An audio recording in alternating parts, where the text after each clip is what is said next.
دوسری نصیحت اور تیسری نصیحت یہ سکپ کر دی تھی حضرت لقمان نے شاید عاجزی کی بنا پر، وہ اللہ تعالیٰ نے اس کو پرفیکٹ کیا ہے۔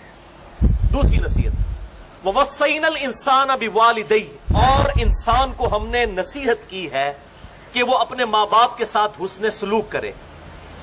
حَمَلَتْهُ أُمُّهُ وَهْنًا عَلَى وَهْنٍ، اس کی ماں نے اسے اپنے شکم میں اٹھائے رکھا کمزوری پر کمزوری جھیلتے ہوئے، یعنی وہ 9 مہینے کا پیریڈ کتنا مشکل پیریڈ۔ اس کے بعد وَفِصَالُهُ فِي عَامَيْنِ، اور پھر اس کے دودھ چھڑانے کی عمر 2 سال ہے، یعنی 9 مہینے وہ اور 2 سال وہ، کتنی تکلیف مسلسل جھیلنی پڑی ماں کو، یعنی خصوصاً ماں باپ کے ساتھ ماں کے حق کو اللہ تعالیٰ نے ایک درجہ بلند کر دیا۔ انشکر لی والی والدیک، اور ہم نے حکم دیا ہے کہ شکر گزاری کی روش اختیار کرو میرے حق میں بھی، یعنی اللہ کے حق میں وہ پہلا شکر وہ ہے، اور اپنے ماں باپ کے حق میں بھی۔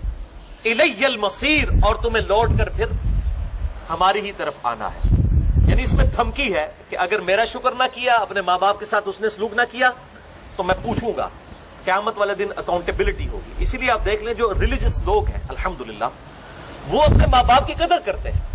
آج یورپ اور امریکہ کے اندر اولڈ ایج ہاؤسز بنے ہوئے ہیں، جبکہ ہمارے یہاں پر جو جو ماں باپ بوڑھے ہوتے ہیں ان کی ورث میں اضافہ ہوتا چلا جاتا ہے، لوگ رسپیکٹ دیتے ہیں، اور یہ دین کی برکت سے ہے الحمدللہ۔ تو ماں باپ کے حق کے فوراً، جو اللہ تعالیٰ نے اپنے حق کے فوراً بعد ماں باپ کے حق کو ذکر کیا قرآن حکیم میں کم از کم 4 جگہ پر، اس میں سے ایک مقام یہ ہے، اور اس کا کلائمیکس سورہ بنی اسرائیل کی وہ آیات ہے، 10 کمانڈمنٹس میں میرا لیکچر ہے، مسئلہ نمبر 77، وہ ایپکس ضربہ سنام ہے کہ وَقَضَىٰ رَبُّكَ أَلَّا تَعْبُدُوا إِلَّا إِيَّهُ وَبِالْوَالِدَيْنِ إِحْسَانًا۔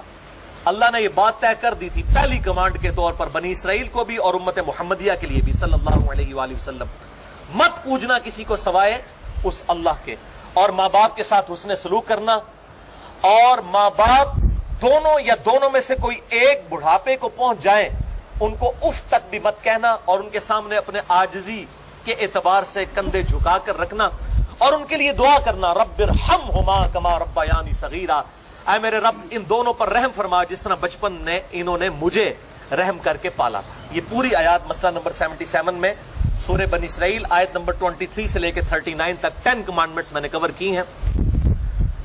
یہاں پر میں وہ حدیث بیان کروں جو بخاری اور مسلم دونوں میں ہے، مشکات میں اس کا نمبر ہے 4911۔ آپ صلی اللہ علیہ وآلہ وسلم سے ایک صحابی نے پوچھا، یا رسول اللہ صلی اللہ علیہ وآلہ وسلم مجھ پہ سب سے بڑھ کر حق کس کا ہے؟ تو فرمایا تیری ماں کا۔ پوچھا اس کے بعد؟ فرمایا تیری ماں کا۔ پوچھا اس کے بعد؟ فرمایا تیری ماں کا۔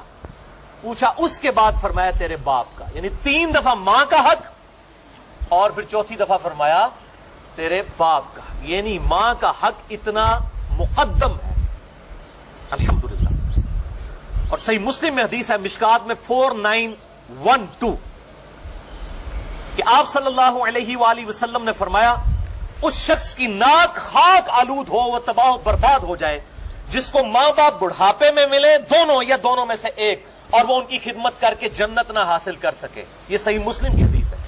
ایک وہ بڑی مشہور حدیث ہے جو المستدرک للحاکم میں ہے کہ آپ صلی اللہ علیہ وآلہ وسلم 3 سیڑھیاں چڑھے، ہر سیڑھی پر فرمایا آمین، اور پھر صحابہ نے جب پوچھا تو فرمایا جبرائیل علیہ السلام آئے تھے، انہوں نے کہا کہ برباد ہو جائے وہ شخص جس کے سامنے آپ کا ذکر ہو اور وہ آپ پر درود نہ پڑے، اللہم صلی علی محمد وعلی آل محمد وبارک وسلم۔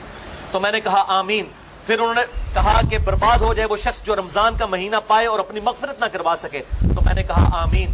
اور پھر انہوں نے کہا برباد ہو جائے وہ شخص جس کو ماں باپ بڑھاپے میں دونوں یا دونوں میں سے ایک ملے اور وہ ان کی خدمت کر کے جنت نہ کما سکے، تو میں نے کہا آمین۔ تو یہ آخری حصہ صحیح مسلم میں بھی ہے مشکات میں 4912 کہ وہ برباد ہو جائے جس کو ماں باپ دونوں یا دونوں میں سے ایک بڑھاپے میں ملے اور ان کی خدمت کر کے جنت نہ کما سکے۔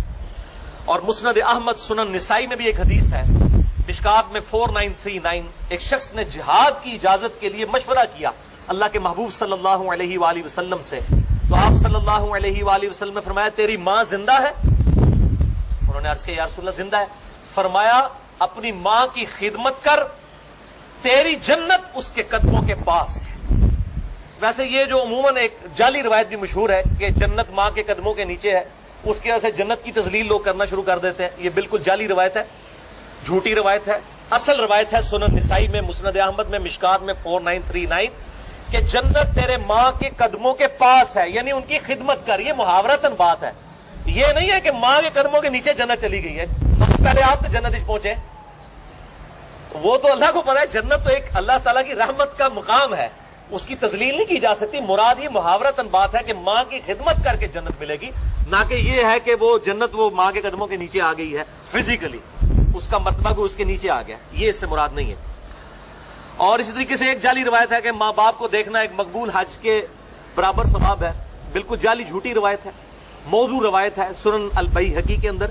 اس قسم کی کافی جعلی روایتیں مشہور کی ہیں، جو جمعہ والے دن ماں کی قبر پہ چلا جائے اس کی مغفرت ہو جائے گی، باپ کی قبر پہ چلا جائے. بھئی اتنے اچھے فضائل موجود ہیں، ضروری ہے جعلی روایتوں کے ذریعے لوگوں کو مائل کیا جائے. اور اس کا پھر ناجائز فائدہ بھی اٹھایا جا رہا ہے. جو جلاد قسم کی مائیں ہیں نا، اور عموماً جو بیٹے ہیں نا، اور ان کے اوپر ان کے ماں باپ کی کمزوریاں شادی کے بعد کھلتی ہیں جب ان کی بیویوں کے ساتھ انٹریکشن ہوتا ہے ان کے ماں باپ کا. تو ایک روایت پیش کی جاتی ہے جامعہ ترمذی سنن ابی داؤد سے، مشکات میں 4940 کہ ابن عمر رضی اللہ تعالیٰ عنہ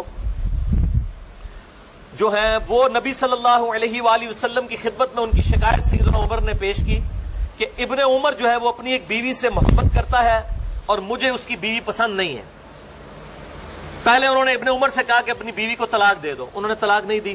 پھر حضور کو جا کے شکایت کی صلی اللہ علیہ وآلہ وسلم.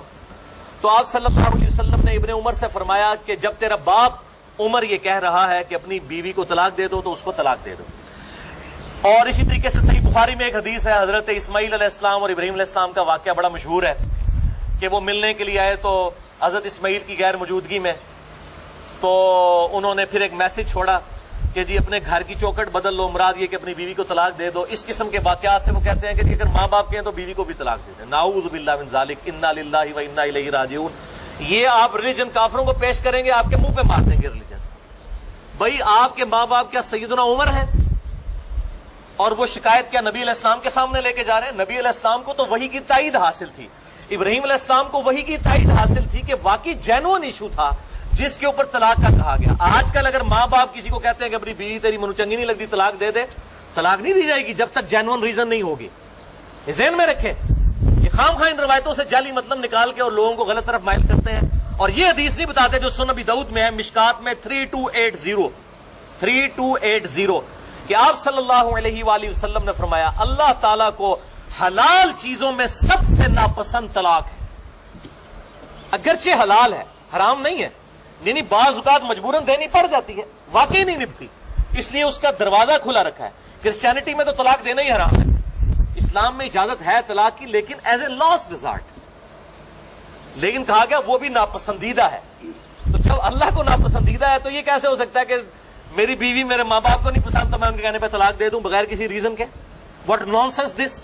یہ ریلیجن آپ پیش کریں گے لوگوں کو؟ اور یہ وہ ماں باپ کے فضائل بھی نا، اور یہ ماں باپ کے فضائل بھی ہر بندے کو بوڑھے ہو کے یاد آتے ہیں. جب خود جوان ہوتے ہیں اس وقت نہیں ان کو یاد آتے، جب بوڑھے ہو جاتے ہیں تو وہ اپنی اولاد کو یہ سکھا رہے ہوتے ہیں. ماں باپ کے بھی اولاد پر حقوق ہیں اور اولاد کے بھی ماں باپ پہ حقوق ہیں. یہ سائملٹینیس کنٹراسٹ ہے.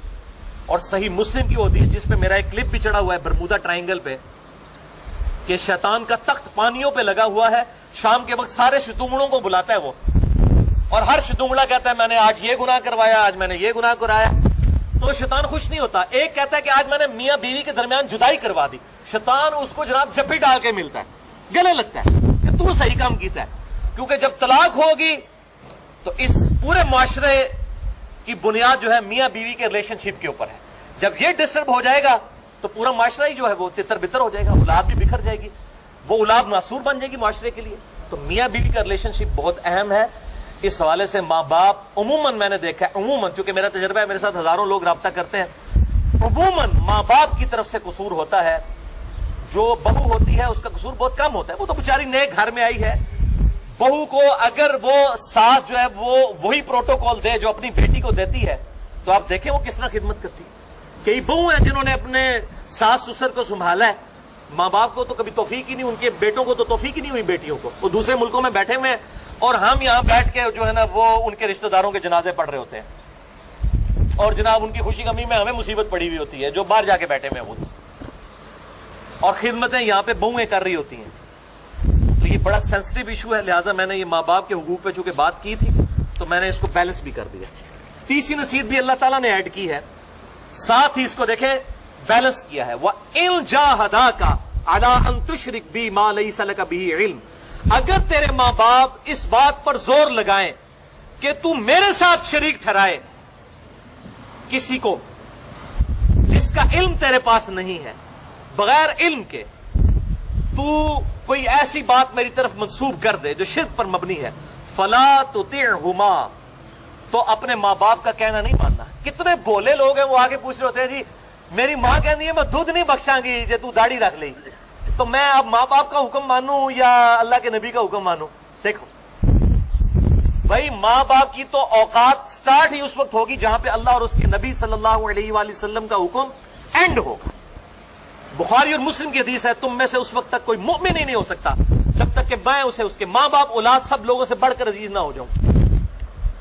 اس کا کیا مطلب ہے کہ ماں باپ کہہ رہے ہیں کہ اللہ کے محبوب کی نافرمانی کرو، اللہ کے محبوب کوئی اور ارشاد فرما رہے ہیں صلی اللہ علیہ وآلہ وسلم، ان کی پیروی کی جائے، تب آپ اللہ کے محبوب صلی اللہ علیہ وآلہ وسلم کو سب سے بڑھ کر عزیز مانیں گے. مومن ہی نہیں ہوگا کوئی شخص. تو بڑے بھولے بن کے عورتیں بھی پوچھ رہی ہوتی ہیں جی وہ جی میری والدہ کہتی ہیں کہ جی حجاب نہ کرو، بس صرف ایسے ہی کر لو، تو اب میں ماں باپ کا حکم مانوں؟ بھئی ماں باپ کا حکم تو سٹارٹ ہوگا اللہ اور اس کے محبوب صلی اللہ علیہ وآلہ وسلم کے احکامات کے اندر اندر. نافرمانی والا قرآن نے کہہ دیا مت ان کا کہنا ماننا. وَصَاحِبْهُمَا فِي الدُّنْيَا مَعْرُوفًا، لیکن ساتھ ہی بیلنس کر دیا دنیا میں ان سے اچھے طریقے سے پیش آنا. یہ نہ ہو کہ اگر ماں باپ دین پہ نہیں چلنے دے رہے تو ان کے ساتھ بدتمیزی شروع کر دو، نہیں، دنیا میں ان کے ساتھ معروف طریقے سے پیش آؤ. وَاتَّبِعْ سَبِيلَ مَنْ أَنَابَ إِلَيَّ، اور پیروی تو اس شخص کی کرو جس نے میرا راستہ اختیار کر لیا ہوا ہے، یعنی اللہ کا پیغمبر، اس کی اتباع کرو، یا پیغمبر کے راستے پر چلنے والے لوگوں کی اتباع کرو. اس آیت سے وہ پیر نصیر الدین صاحب نے نا مسئلہ تقلید ثابت کیا. وہ کہتے ہیں اس میں آیا نا کہ پیروی کر اس کی جو میرا راستہ اختیار کرے، وہ کہتے ہیں اس سے اماموں کی تقلید ثابت ہوتی ہے. یہ پیروی کر اتباع تو آیا ہے نبی صلی اللہ علیہ وآلہ وسلم کے لیے. من یطع الرسول فقد اطاع اللہ، قل ان کنتم تحبون اللہ فاتبعونی یحببکم اللہ.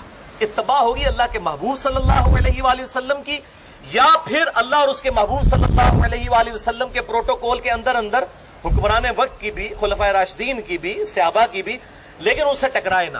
تب ثم الی مرجعکم فانبئکم بما کنتم تعملون، اس کے بعد تمہیں لوٹ کر میرے ہی پاس آنا ہے، پھر میں تمہیں خبر دے دوں گا جو کچھ تم دنیا میں کیا کرتے تھے.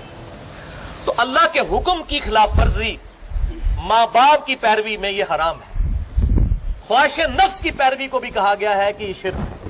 سورہ الجاثیہ آیت نمبر 23 میں افرائیت من اتخذ الہہ ہوا، اے محبوب صلی اللہ علیہ وآلہ وسلم بھلا اس شخص کو دیکھا جس نے اپنی خواہش نفس کو اپنا خدا مان لیا ہے. ایک شخص فجر کے وقت اپنی نیند قربان نہیں کرتا اور نماز کے لیے بستر نہیں چھوڑتا، اس نے اپنے بسترے کو اپنا معبود مان لیا. ایک بندہ ماں باپ کی اطاعت کے اندر اللہ کے حکم کو توڑ دیتا ہے، اس نے اپنا معبود اپنے ماں باپ کو مان لیا. نعوذ باللہ من ذالک، وہ شرک کی کیٹیگری میں فال کر گیا. اگرچہ یہ شرک اصغر ہے، وہ شرک اکبر میں نہیں آتا، جس طرح کہ ریاکاری شرک اصغر ہے اور یہ بھی شرک اصغر، لیکن ہے تو شرک کی کیٹیگری میں فال کرتا ہے. پھر بخاری اور مسلم کی متفق علیہ حدیث ہے مشکات میں 3665، مولا علی رضی اللہ تعالیٰ عنہ علیہ السلام کہتے ہیں کہ میں نے خود نبی صلی اللہ علیہ وسلم سے یہ بات سنی تھی کہ معصیت میں کوئی اطاعت نہیں ہے، اللہ کی نافرمانی میں مخلوق کی کوئی اطاعت نہیں ہے، مخلوق کی اطاعت صرف معروف میں ہے. یعنی حکمران وقت کا حکمران اگر نیکی کے کاموں کا حکم دیتا ہے اس میں اطاعت کی جائے گی، اگر وہ گناہ کی طرف بلاتا ہے، چاہے ماں باپ ہو، حکمران ہو، پیر ہو، استاد ہو، مرشد ہو، ان کی بات نہیں مانی جائے گی. اللہ از دا ٹاپ پرائورٹی. اور ہمارے معاشرے میں تو میرے بھائیوں معذرت کے ساتھ ماں باپ کو بعض لوگوں نے بالکل بت بنا دیا. ٹیکسیوں کے پیچھے لکھا ہوتا ہے ماں باپ کی دعا سے، ماں کے قدموں کی خاک، ماں باپ کی دعا، مرشد کی نگاہ. ھذا من فضل ربی بڑے تھوڑے لوگوں نے لکھا ہوتا ہے، حالانکہ پہلے یہ لکھا ہوا ہونا چاہیے، اس کے نیچے آپ ضرور لکھیں یہ ہندوانہ معاشرے کے ذریعے جس طریقے سے ایک ماں باپ کو اس لیول پہ اٹھا دیا کہ گاڈ کے مقابلے پہ کھڑا کر دیا. رسپیکٹ ضرور دیں, لیکن اب کتنے لوگ ہیں وہ مطلب کوئی ینگ بندہ جو ہے وہ داڑھی رکھ لیتا ہے, پریکٹسنگ مسلمان بن جاتا ہے, وہ پانچے اوپر کر لیتا ہے, تو وہ آ کے اس کو اس کے ماں باپ کے دوست احباب بھی سمجھا رہے ہوتے ہیں کہ جناب تو اپنے ماں باپ کی خدمت کر, ان کاموں میں لگ گیا ہے, ابھی تیری عمر ہے, تو نے جوانی میں روگ لگا لیا. اس قسم کی باتیں کرتے ہیں. بھائی ماں باپ کی عزت جو کرنی ہے وہ اللہ کی وجہ سے کرنی ہے, ورنہ ماں باپ تو اس قابل ہے کہ ان کو اولڈ ایج رکھ دیا جائے جس طرح گوروں نے رکھا ہوا ہے. وہ صحیح رکھا ہوا ہے انہوں نے دنیاوی اعتبار سے. وہ کہتے ہیں انہوں نے اپنی یاشیاں کی ہیں اپنی جوانی میں, اب ہماری یاشی کرنے کا وقت ہے. یہ ریلیجن ہے, دین ہے جس نے آپ کو یہ بات سکھائی ہے کہ ماں باپ کی خدمت کریں. اسی ریلیجن کو تختہ مشق بنا کے آپ ماں باپ کی اتباع کرنا شروع کر دیں اللہ اور اس کے محبوب صلی اللہ علیہ وآلہ وسلم کے مقابلے پر, تو لعنت کھٹنے نکالا ہے نا. نہ ماں باپ کی بات مانی جائے گی, نہ کسی حکمران کی, نہ کسی استاد کی, نہ کسی بزرگ کی, نہ کسی شیخ الحدیث کی, نہ شیخ القرآن کی, اللہ اور اس کے محبوب صلی اللہ علیہ وسلم کے مقابلے پر. حتیٰ کہ بخاری و مسلم میں ایک حدیث ہے, آپ صلی اللہ علیہ وآلہ وسلم نے ایک قافلہ صحابہ کا روانہ کیا, ان میں سے ایک شخص کو امیر مقرر کیا. اس نے وہاں لکڑیاں جلائیں اور حکم دیا کہ میں تمہارا امیر ہوں, امیر کی اطاعت اللہ اور اس کے رسول کی اطاعت ہے, سب کے سب ان آگ کی لکڑیوں میں کود پڑو.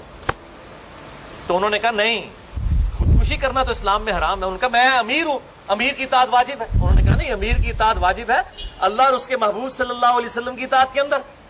اب جب واپس آئے اسی امیر نے جا کے اللہ کے محبوب کو شکایت کی کہ میں نے ان کو حکم دیا تھا. آپ صلی اللہ علیہ وآلہ وسلم نے فرمایا اگر یہ تیرا حکم مان لیتے تو دوزخ کی آگ میں جا کے نکلتے ہیں. یعنی اللہ اور اس کے محبوب صلی اللہ علیہ وسلم کی نافرمانی کی کاسٹ کے اوپر ماں باپ کا حکم نہیں مانا جا سکتا, حکمران کا حکم نہیں مانا جا سکتا, کسی صحابی کا حکم نہیں مانا جا سکتا, کسی تابعی کسی بزرگ کا حکم نہیں مانا جا سکتا. یہ بات بالکل جنہوں پنجابی کہنا ہے نا کنو کاٹ لو, لیکن بیلنس ہے کہ ماں باپ کی آپ حسن سلوک کریں گے اگر وہ کافر بھی ہیں. یہاں پہ تو ایک بندہ مطلب گھر میں مواحد ہو جاتا ہے, ماں باپ کو کہتا ہے مشرک ہے, میں نہ جنازہ بھی نہیں پڑھنا. یہ ایٹیچیوڈ نہیں ہونا چاہیے, یہ غلط ایٹیچیوڈ ہے. حسن سلوک کریں گے.